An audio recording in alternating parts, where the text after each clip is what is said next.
Shalom saudara yang dikasihi Tuhan Yesus Kristus.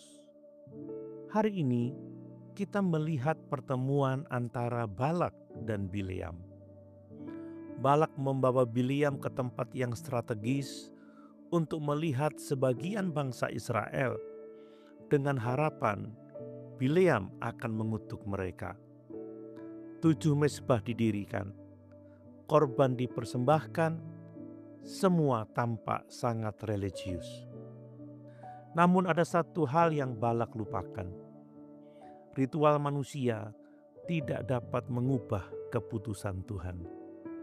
Ketika Bileam membuka mulutnya, yang keluar justru bukan kutuk, tetapi berkat. Dalam Bilangan pasal 23 ayat 8, Bileam berkata, "Bagaimanakah aku dapat mengutuk yang tidak dikutuk Allah? Bagaimanakah aku dapat meneluh yang tidak diteluh Tuhan?" Saudara, ini adalah salah satu pernyataan paling kuat dalam kitab Bilangan. Balak ingin kutuk, tetapi Tuhan menetapkan berkat. Dan ketika Tuhan sudah menetapkan sesuatu, manusia tidak dapat membalikkan keputusannya. Ini tidak berarti Israel sempurna. Kita sudah melihat begitu banyak kegagalan mereka. Mereka pernah bersungut-sungut, mereka pernah memberontak, mereka sering jatuh, tetapi mereka tetap adalah umat perjanjian Tuhan. Dan Tuhan tetap setia kepada janjinya. Saudara, inilah kasih karunia. Bukan berarti Tuhan mengabaikan dosa, tetapi berarti kesetiaan Tuhan lebih besar daripada kelemahan umatnya. Dalam perjanjian baru, hal ini mencapai puncaknya di dalam Kristus. Roma pasal 8 ayat 1 berkata, "Demikianlah sekarang tidak ada penghukuman bagi mereka yang ada di dalam Kristus Yesus." Dan Galatia pasal 3 ayat 13 berkata bahwa Kristus telah menjadi kutuk karena kita.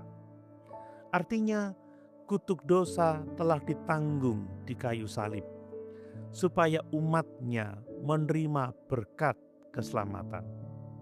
Saudara, dunia mungkin berbicara buruk tentang kita, orang mungkin memfitnah, musuh mungkin mencoba menjatuhkan, tetapi yang paling menentukan bukan perkataan manusia, melainkan apa yang Tuhan katakan tentang hidup kita. Dan jika Tuhan berkata kita miliknya, maka tidak ada kuasa yang dapat memisahkan kita dari kasih-Nya. Namun bagian ini juga menjadi pengingat penting. Jangan pernah bermain-main dengan dosa hanya karena merasa tetap diberkati. Israel tetap diberkati karena kasih karunia Tuhan, bukan karena mereka layak. Karena itu, respon yang benar terhadap kasih karunia bukan hidup sembarangan, tetapi hidup dalam syukur dan ketaatan. Renungan hari ini menegaskan, apa yang Tuhan berkati tidak dapat dikutuk manusia, karena kesetiaan Tuhan lebih besar daripada setiap rencana musuh. Pertanyaan refleksi bagi kita, apakah kita sungguh hidup dalam keyakinan bahwa kita milik Tuhan?